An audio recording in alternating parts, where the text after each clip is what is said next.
तुम क्या चाहते हो? इस पर भीमराव ने बताया कि वे B0A0 प्रथम श्रेणी में पास हैं। ये सुनकर उनकी परीक्षा ली गई। वे उस परीक्षा में उत्तीर्ण हो गए। उन्हें लेफ्टिनेंट का पद दिया गया और कहा गया कि बड़ौदा रियासत में उन्हें भेजा जाएगा। रामजी राव को बेहद खुशी हुई। घर में खुशियां मनाई गईं। भीमराव ने पढ़ना छोड़ दिया और वे बड़ौदा रियासत में जाकर सेवा करने लगे। उसके पश्चात रोज रामजीराव के पास मंगनी वाले आते थे। वे अक्सर कहते, तुम्हारा बेटा अब नौकरी करने लगा है, उसकी अब शादी के बारे में सोचिए। जिस समय भीमराव पढ़ रहे थे तो एक बार लड़की वाले आए। रामजी राव ने मंगनी पक्की कर ली, लेकिन शादी करने से भीमराव ने इनकार दिया। इस तरह उनकी मंगनी टूट गई। जब पंचायत बैठी तो रामजी राव को उसमें दोषी करार दिया गया और उन पर 100 रुपया जुर्माना हुआ, जो उन्हें नकद ही चुकाना पड़ा था। यही वजह थी कि रामजी राव डर रहे थे। किसी से भी वह मंगनी की हामी नहीं भर रहे थे। जब छुट्टी में भीमराव घर आए तो रामजी राव ने उन्हें शादी के लिए राजी कर लिया। मुंबई में ही शादी पक्की हो गई। फिर अगले माह ही उनकी शादी हो गई। उनकी पत्नी का नाम रामाबाई था। रामाबाई ससुराल में आ गई। उसका सरल स्वभाव था। उसे पाकर भीमराव खुशी से फूले नहीं समाये। उनकी नज़र में वह एक योग्य पत्नी थी। रामाबाई को भी अपने पति पर बहुत गर्व था।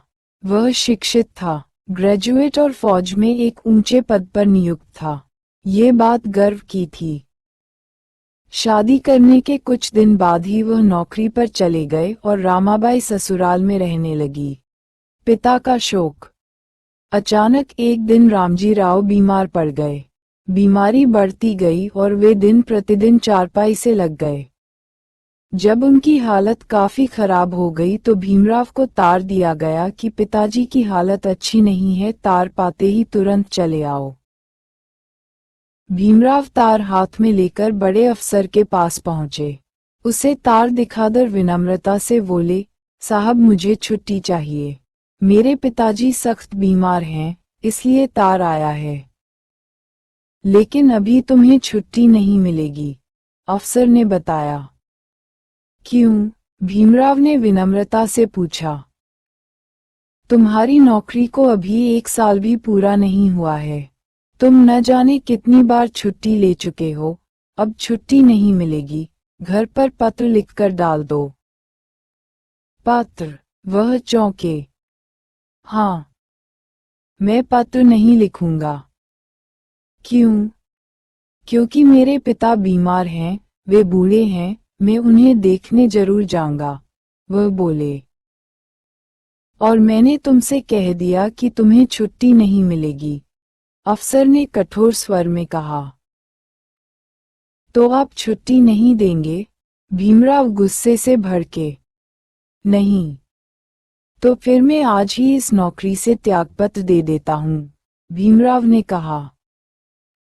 तुम्हारी मर्जी। ऐसी नौकरी मुझे नहीं चाहिए। मैं अपने पिता को देखने के लिए जरूर जाऊंगा। ये कहकर उन्होंने त्यागपत्र दे दिया। अपने हथियार और वर्दी भी उनके सामने रख दी। उसी समय उनका इस्तीफा मंजूर कर लिया गया। वे घर के लिए रवाना हो गए।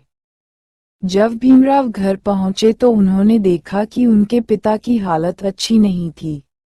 वे काफी कमजोर नजर आ रहे थे और मरणासन थे। रामजी राव ने भीमराव को देखा तथा बेटे को अपने पास बुलाया और उसके सिर पर स्नेहपूर्वक हाथ फेरने लगे। अभी तक वैद्य का इलाज चल रहा था और उससे कोई फायदा भी नहीं हो रहा था, लेकिन फिर भी भीमराव अंबेडकर डॉक्टर को लेकर शहर आ गए। डॉक्टर ने उनकी बीमारी का चेकअप किया, खाने के लिए दवा दी और इंजेक्शन लगाया। कई दिन तक इलाज चलता रहा, लेकिन रामजी राव की हालत में कोई सुधार नहीं हुआ। एक दिन काल ने आ घेरा। पिताजी की मौत का उन्हें बहुत दुख हुआ। 1 महीने तक वह दुख से बाहर नहीं निकले। फिर उनकी समझ में आया कि पेट पालने के लिए कुछ न कुछ तो करना जरूरी है। पढ़ाई भी अधूरी रह गई थी और नौकरी भी छूट गई थी। ये सोचकर वह अपने मित्र कैलुस्कर से मिले। कैलुस्कर ने इस बार अच्छा सुझाव रखते हुए बताया, बड़ौदा नरेश ने एक अच्छी योजना बनाई है, योग्य छात्रों को वह बुला रहे हैं। क्यों? पढ़ने के लिए उन्हें अमेरिका भेजेंगे, वहां जाकर छात्र ऊंची शिक्षा प्राप्त करेगा। इसके लिए वह मासिक छात्रवृत्ति देंगे, जो हर महीने अमेरिका भेजी जाएगी। तुम सच कह रहे हो? हाँ, तुम उसके पास जाओ, मुझे यकीन है वो तुम्हारी मदद जरूर करेंगे। ये बात भीमराव की समझ में अच्छी तरह आ गई। वह महाराज गायकवाड़ की कोठी पर पहुंचे। वहां जाते ही भीमराव ने राजा को प्रणाम किया। महाराज ने उन्हें देखकर तुरंत पहचान लिया और बोले, भीमराव, तुम अच्छे भले तो हो, बताओ हमारे पास कैसे आना हुआ? आपकी दया है महाराज। फिर भीमराव ने उन्हें अपनी पूरी कहानी बताई कि फौज में वे B0A0 करने के पश्चात लेफ्टिनेंट हो गए थे। त्यागपत्र दे दिया। पिता की मृत्यु के बाद वे अब बिल्कुल बेकार हैं, पढ़ाई भी अधूरी रह गई। उन्होंने बताया कि वह अपनी अधूरी पढ़ाई अमेरिका जाकर पूरी करना चाहते हैं, इसलिए महाराज की सेवा में आए हैं और सहायता चाहते हैं। महाराज ने उनकी बातें सुनी तो उन्हें दया आ गई। वह स्नेहपूर्वक बोले, तुम अपना प्रार्थना पत्र दे दो, साथ ही फॉर्म भी भर दो। अच्छी शिक्षा पाने के लिए मैं तुम्हें अमेरिका भेज दूंगा। हर महीने तुम्हें छात्रवृत्ति मिलती रहेगी। भीमराव ने प्रार्थना पत्र दे दिया। शिक्षा मंत्री के सामने उन्होंने शपथ ग्रहण कर हस्ताक्षर कर दिए। प्रतिज्ञा पत्र इस बात का था कि शिक्षा प्राप्त करके अमेरिका से लौटने के बाद 10 साल तक बड़ौदा रियासत की सेवा करनी पड़ेगी। भीमराव अपने घर आए और जल्दी जल्दी अमेरिका जाने की तैयारी करने लगे। 4 जून 1919 ईशून्य को जलपोत द्वारा भीमराव मुंबई से अमेरिका के लिए रवाना हो गए। घर में आनंद मनाया गया और मंगल कामना की जाने लगी कि भीमराव सफल होकर लौटे। वे कानून पढ़ना चाहते थे।